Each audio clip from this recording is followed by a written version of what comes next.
A simple vista parece un lugar perfecto. Un lago urbano rodeado de árboles y luces tenues, atravesado por ciclovías y miradores. El lago Lady Bird es uno de los rincones más fotografiados de Austin, Texas. Pero hasta el agua más cristalina y tranquila puede ocultar cosas. Y algunas no quieren ser encontradas. Desde el año 2022, al menos 38 cuerpos han sido recuperados dentro o cerca de este lago. 38, uno tras otro, en condiciones distintas, pero con un patrón inquietante. Casi todos eran hombres, muchos fueron vistos por última vez cerca de Rainey Street, una zona de bares con luces brillantes, ruido y copas sin control, y casi ninguno mostraba señales visibles de violencia. Las autoridades dicen que son accidentes, que el alcohol, la noche y la imprudencia explican lo que pasó. Pero hay quienes creen que no es tan simple, que esa cifra, 38, no puede pasar desapercibida, que algo más está ocurriendo y que la ciudad está mirando a otro lado. Porque cuando los cuerpos se repiten y el silencio se vuelve costumbre, la pregunta ya no es si alguien cayó o se ahogó o murió. La pregunta es ¿quién los está dejando ahí? Bienvenidos un día más a Crónicas del Crimen. El lago Lady Bird no es un lago cualquiera, no es un pantano aislado ni una zona de tránsito desconocida, perfecta para descartar un cadáver. Es uno de los lugares más concurridos y amados de los habitantes de Austin, Texas. Oficialmente se trata de un embalse artificial creado allá por los años 60 con el propósito de controlar las crecidas del río Colorado a su paso por el centro de la ciudad. Pero con el tiempo, el lago Lady Bird se transformó en algo mucho más que un proyecto de ingeniería hídrica. Hoy es un emblema urbano, un espejo de agua tranquilo en medio de una ciudad vibrante, un lugar de esparcimiento, de deporte, de familia. Los fines de semana es habitual ver a decenas de personas remando en paddleboards, trotando por la orilla o simplemente descansando sobre la hierba que bordea los más de 16 kilómetros del sendero conocido como Anand Roy Butler. Incluso se celebran conciertos, picnics, caminatas organizadas. Lady Bird está, en apariencia, muy vivo. Pero debajo de ese lago de aguas calmas algo se esconde. Porque entre 2022 y mediados de este año 2025, al menos 38 cuerpos han sido hallados flotando o hundidos en distintas zonas del lago, según reportes oficiales del Departamento de Policía de Austin. 38. Para ponerlo en perspectiva, eso representa en promedio más de un cadáver cada mes durante 3 años consecutivos, en un área urbana, patrullada, transitada y supuestamente segura. Las autoridades han sostenido en reiteradas ocasiones que no hay relación entre los casos, que la mayoría fueron accidentes, causados en su mayoría por el consumo de alcohol, la cercanía de bares, el acceso fácil al agua y la falta de barreras o iluminación en ciertos puntos de la costa del lago. Algunos dicen podrían haber sido suicidios, otros sobredosis, incluso hay quienes murieron de causas naturales. En la gran mayoría de los casos no se encuentran signos de violencia, ni heridas externas, ni señales claras de agresión, y por eso, desde el punto de vista forense, no se ha abierto ninguna investigación criminal a gran escala. Pero hay un problema, una palabra que pesa más que cualquier hipótesis: repetición. Porque cuando los cuerpos comienzan a acumularse uno tras otro, sin patrón aparente, sin conexión explícita, pero bajo las mismas circunstancias, la explicación oficial empieza a generar mucho ruido, sobre todo cuando algunos cuerpos aparecen muy cerca unos de otros, en fechas próximas, con perfiles similares. Desde periodistas locales hasta forenses independientes, pasando por familiares de las víctimas, son muchos los que creen que hay algo más detrás de estos casos. Que no todo puede explicarse por imprudencias o por el alcohol, es demasiada coincidencia. Algo está ocurriendo en ese lago y no se quiere ver.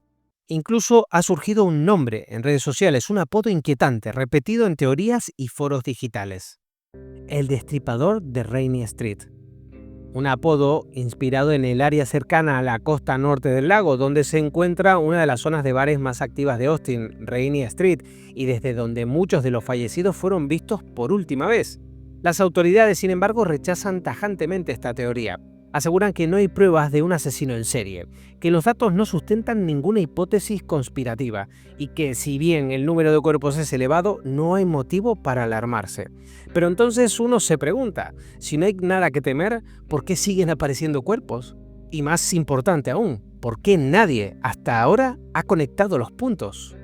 Hablar de 38 cuerpos puede parecer una cifra abstracta, una estadística más, pero detrás de cada uno de ellos había una historia, un nombre, una familia que preguntó, ¿qué pasó aquí?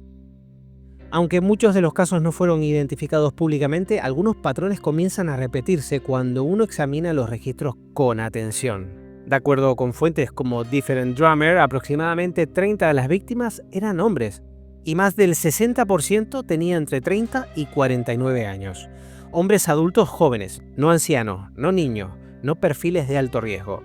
Muchos de ellos fueron vistos por última vez en zonas cercanas a Rainy Street, el popular distrito de bares donde el alcohol fluye con facilidad y donde no hay muchas barreras físicas que impidan el acceso al lago, incluso de noche. De hecho, varios cuerpos fueron recuperados en horarios matutinos entre las 6 y las 9 de la mañana, es decir, horas después del cierre de bares, cuando muchos jóvenes intentan regresar a casa caminando, en un estado de confusión o desorientación, evidentemente por el alcohol. En algunos casos se confirmó que las víctimas habían estado bebiendo, pero los informes toxicológicos completos no se hicieron públicos en todos los casos, y esto genera un nuevo vacío. ¿Qué sustancias había en sus cuerpos? ¿Alguien más estaba involucrado en su última noche? También hubo 2 adolescentes entre los fallecidos, según informes de Fox 7 Austin y Fox News. Uno de ellos fue hallado en junio de 2025 y su caso generó una fuerte conmoción por su corta edad. No era un adulto de fiesta, ni alguien involucrado en la vida nocturna, solo un joven cuya presencia allí, en esas circunstancias, dejó más preguntas que respuestas. Uno de los casos recientes más comentados fue el de un joven cuyo cuerpo apareció en el lago tras haber sido reportado como desaparecido. Según Fox 7 Austin y Different Drummer, la ropa del cadáver coincidía exactamente con la descripción del chico, que habría caído accidentalmente en una zona con repisas sumergidas, sin chalecos salvavidas. En teoría, todo apuntaba a un accidente, pero el problema no es ese caso en particular. El problema es la acumulación, la reiteración. ¿Cómo es posible que en menos de 13 años tantas personas, mayormente hombres sanos, jóvenes, sin antecedentes médicos graves, terminen muertos en un mismo cuerpo de agua, uno tras otro? Y más aún, ¿por qué no hay un registro oficial detallado accesible al público? ¿Por qué no se ha elaborado una base de datos abierta que permita a los ciudadanos ver los nombres, las fechas, los perfiles, las condiciones de hallazgo? Es difícil encontrar respuestas cuando ni siquiera tenemos las preguntas formuladas con claridad. Y esa ausencia de transparencia alimenta la sospecha. Lo único cierto es que, hasta hoy, la mayoría de los nombres quedaron en silencio, en comunicados breves, en notas de prensa que no duraron más de un día, pero las familias, los amigos, los que buscaron y esperaron, esos siguen ahí, esperando una explicación que aún no llega. Pero si todos estos cuerpos aparecieron sin señales visibles de violencia, si sus cuerpos no mostraban cortes, ni disparos, ni rastros de lucha, entonces, ¿quién los mató? La respuesta oficial es simple, inquietantemente simple, diría yo. Y lo que revelaron los forenses no hizo más que acrecentar el misterio. En cada uno de los hallazgos el proceso fue similar. Un transeúnte ve algo flotando, cree haber visto un bulto oscuro semisumergido que no se mueve, entonces llama al 911. Minutos después llega la policía fluvial o el departamento de rescate acuático, el cuerpo es recuperado, a veces lo traen con soga, otras en camillas flotantes improvisadas. Las escenas registradas en algunos casos por medios locales tienen algo en común. No hay signos de violencia externa, ni una sola herida de arma blanca, no hay disparos, no hay huesos rotos, no hay marcas visibles de defensa o violencia. Según Fox 7 Austin y Fox News, la gran mayoría de los cuerpos presentaban un estado físico compatible con el ahogamiento accidental. Los informes forenses, cuando se han hecho públicos, hablan de pulmones llenos de agua, ausencia de traumas, piel pálida, hinchazón compatible con exposición prolongada y lo más inquietante, en varios casos no se ha podido determinar cuánto tiempo llevaban en el agua con exactitud. Las condiciones del lago dificultan la datación. En un cuerpo de agua urbana como el lago de Lady Bird, la temperatura, el flujo de agua, el contenido biológico y la polución aceleran la descomposición o modifican el estado del cadáver. El livor mortis, es decir, la coloración de la sangre tras la muerte, se ve alterado. El rigor mortis, es decir, la rigidez cadavérica, también puede confundirse por las condiciones húmedas, y los insectos forenses, que normalmente ayudarían a establecer un rango temporal, como larvas o huevos, muchas veces no están presentes por la inmersión. A pesar de estas complicaciones, la mayoría de los reportes concluyen con una fórmula casi idéntica. Causa probable de la muerte: ahogamiento accidental. Otras opciones secundarias que se han manejado en algunos casos incluyen suicidio, en ausencia por supuesto de testigos o una carta, no tiene sentido; sobredosis de sustancias, cuando se detecta en análisis toxicológico; paro cardíaco por causas naturales, en víctimas que tienen antecedentes clínicos conocidos. Pero hay excepciones, y en ellas el relato se resquebraja.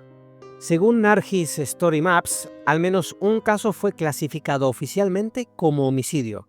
No accidental, no ambiguo, homicidio. Y hay otros 6 cuerpos en los que la causa de la muerte sigue sin ser determinada. Ni siquiera como presunta, simplemente no hay respuesta.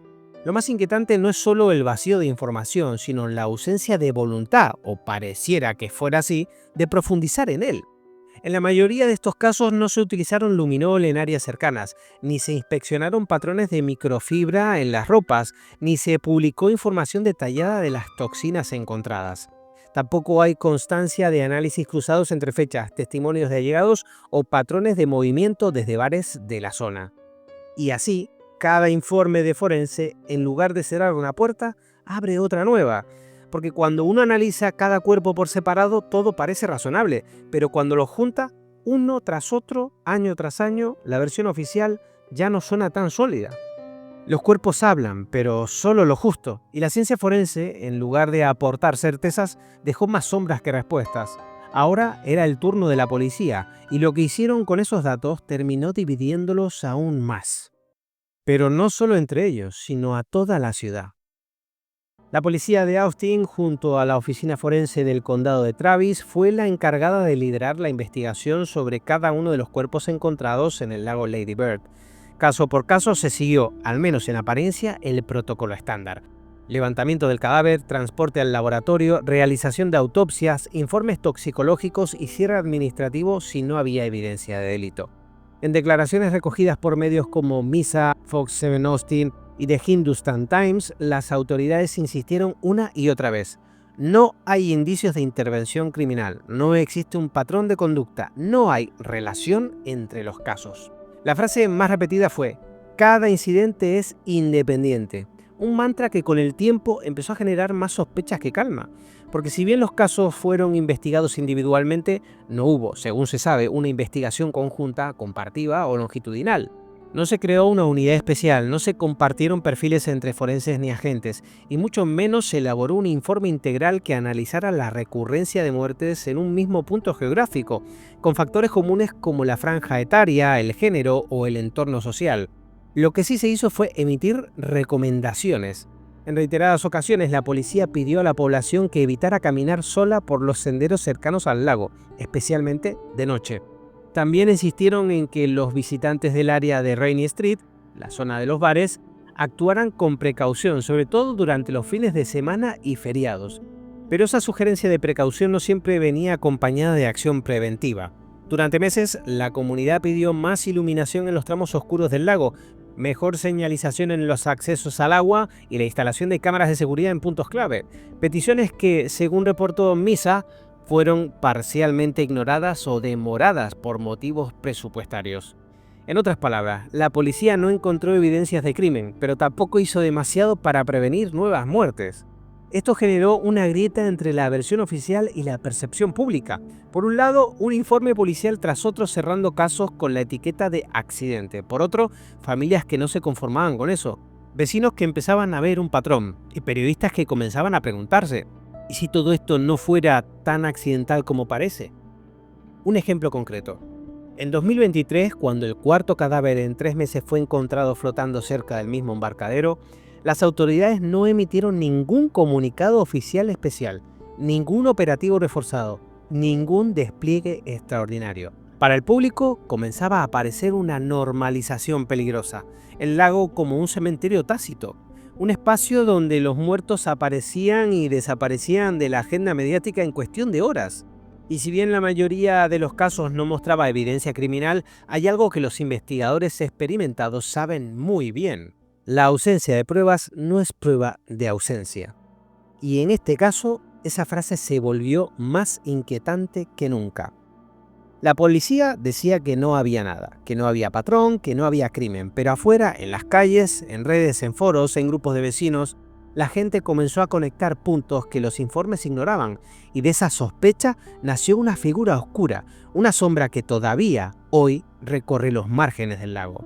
A medida que los cuerpos se acumulaban, también lo hacían el desconcierto y el miedo. Y cuando la versión oficial no satisface las preguntas básicas, el vacío lo ocupa la especulación.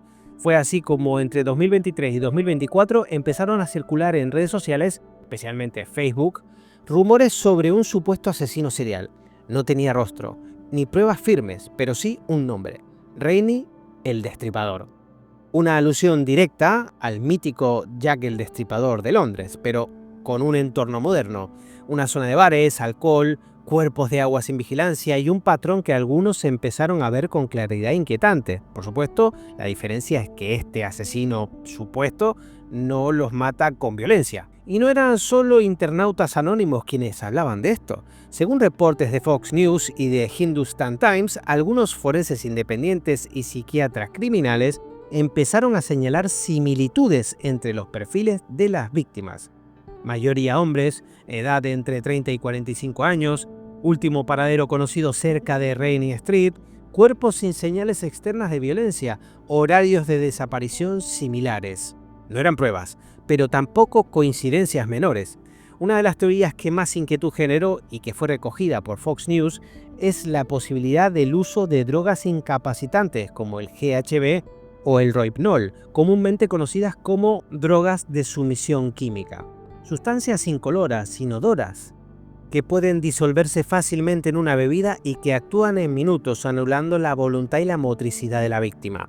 De ser así, una persona bajo los efectos de esta sustancia podría ser guiada, manipulada o incluso empujada al agua sin ofrecer ningún tipo de resistencia y, por supuesto, sin dejar marca. Pero lo más inquietante, no hay constancia pública de que se hayan solicitado pruebas específicas para detectar este tipo de drogas en análisis toxicológicos realizados en los primeros casos. Y eso es importante, porque por ejemplo el GHB desaparece del organismo con rapidez, a veces en menos de 6 horas, lo que lo convierte en una sustancia muy difícil de rastrear si no se busca de forma inmediata. En paralelo a estas teorías, muchas familias comenzaron a organizarse. Algunas no aceptaban que la muerte de sus hijos, hermanos o amigos quedara etiquetada como accidental sin mayor investigación. Y fue así como surgieron peticiones comunitarias formales.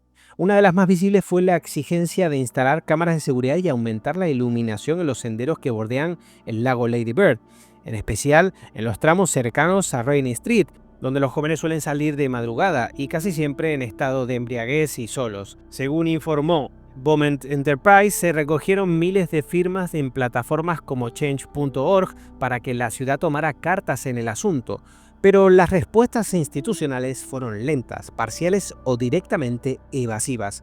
Algunas luces se instalaron, algunas cámaras se colocaron, pero para muchos ya era tarde. Porque la pregunta ya no era ¿estamos ante un asesino serial?, sino algo más profundo: ¿qué está ocultando la ciudad? Y si bien los cuerpos dejaban cada vez menos huellas, la desconfianza crecía con fuerza. Durante meses las autoridades insistieron en una sola narrativa: no hay relación entre los casos, no hay crimen, no hay asesino. Pero entonces empezaron a surgir hechos difíciles de ignorar, momentos en los que la estructura oficial comenzó a tambalearse de una manera siniestra, y con cada cuerpo surgía una nueva grieta. En el verano de 2023, uno de los casos que inicialmente había sido considerado accidental fue reclasificado como homicidio. Según registros compilados por ArcGIS, Story Maps y revisiones de medios locales, el cuerpo presentaba signos internos de agresión no detectados en la inspección superficial.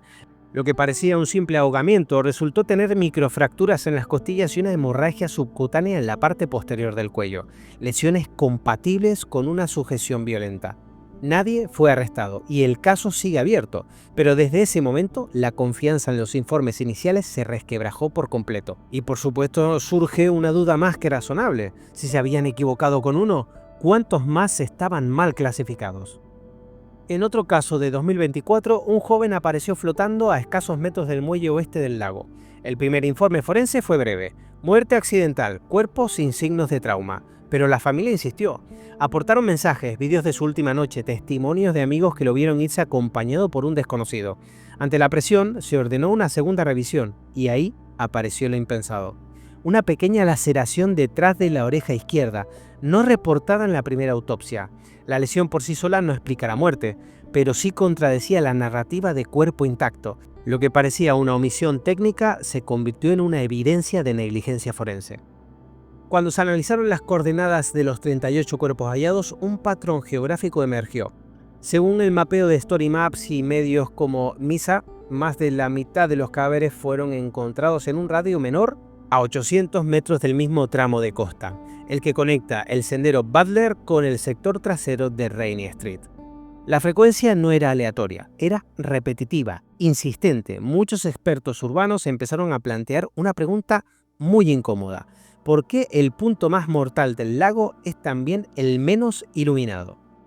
Hasta ese momento el gobierno de Austin había invertido más en campañas públicas que en infraestructura, pero tras la publicación de este análisis, se ordenó la colocación de luces LED en dos de los accesos más oscuros del recorrido. Una acción reactiva, tardía, pero que confirmaba de forma implícita que el peligro existía. En uno de los casos más recientes, una mujer declaró en un foro vecinal haber visto a un hombre arrastrando a otro, aparentemente inconsciente, hacia el borde del lago. Ocurrió a las 2:15 de la mañana, en una madrugada de abril de 2025. Ella aseguró que el sujeto se comportaba de forma errática y que al notar su presencia, huyó.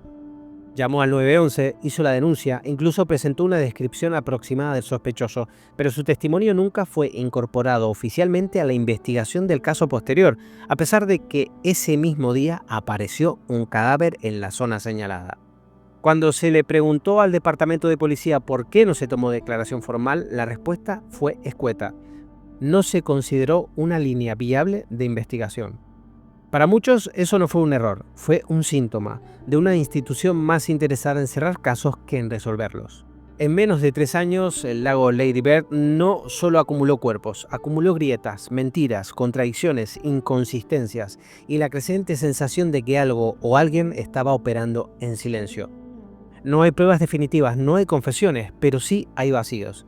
Y a veces el crimen no está solo en lo que se hace, sino en lo que se decide no decir. Y si me permiten el atrevimiento, y usando este símil que ha usado la propia comunidad de vecinos de llamarlo el destripador de Rainy Street, en alusión a Jack el Destripador, una de las últimas teorías sobre este personaje del siglo XIX es que presuntamente era alguien con mucho poder, alguien muy adinerado, capaz de influenciar en los poderes que estaban detrás de la investigación, tanto políticos como policiales. Así que yo, en mi opinión personal, no descartaría que detrás de estas sumisiones químicas presuntas, con este posterior resultado de muerte por ahogamiento accidental, esté detrás alguien importante o con mucho poder. Sea como fuere, a día de hoy, el lago Lady Bird sigue allí, calmo, silencioso. Bajo la superficie ya no solo fluye agua, fluye una memoria rota. Las autoridades de Austin no han emitido nuevos informes especiales sobre los casos, no hay arrestos, no hay investigaciones conjuntas, no hay comisión especial para revisar los hallazgos previos. Los comunicados oficiales siguen repitiendo lo mismo: no hay pruebas de crimen, no hay patrón, no hay conexión, pero lo que no dicen es que sí hay algo más inquietante que un asesino en serie, y es un sistema que no quiere ver o que es fácil de cegar. Cuando 38 personas mueren en el mismo lago bajo circunstancias similares en un espacio de tiempo de pocos años y nadie reacciona con urgencia, no se trata solo de estadística, se trata de negligencia, de omisión, de una peligrosa normalización del silencio, porque lo que empieza como accidente se convierte en patrón y lo que comienza como sospecha acaba siendo resignación. Hay Hay madres que aún dejan velas, amigos que siguen preguntándose, periodistas locales que siguen mapeando casos cuando nadie más lo hace, y vecinos que al caminar cerca del agua ya no pueden evitar pensar, ¿y si hay un cuerpo más ahí abajo esperando a ser descubierto? La ciudad de Austin sigue funcionando, los bares siguen abriendo, la música sigue sonando en Rainy Street, pero en los márgenes del lago hay una herida abierta, una herida que no se cierra con comunicados, ni con luces LED, ni con estadísticas. Y entonces nos queda una pregunta, una sola, pero que es devastadora. ¿Cuántos cuerpos tienen que aparecer para que alguien mire por la verdad? Y es que a veces el verdadero peligro no siempre es un asesino, a veces es una ciudad entera, demasiado cómoda para cuestionar sus propias sombras. Pero quiero conocer tu opinión, ¿accidente o encubrimiento? ¿Sabes algo más que yo no haya dicho en este vídeo? Te leo en los comentarios. Y si por aquellas casualidades de la vida conoces a alguien que vive ahí en Austin, por favor compártelo, quizás no es tarde para hacer preguntas concretas o suficientes para poder resolver este caso. Nos vemos en el próximo vídeo, aquí en Crónicas del Crimen.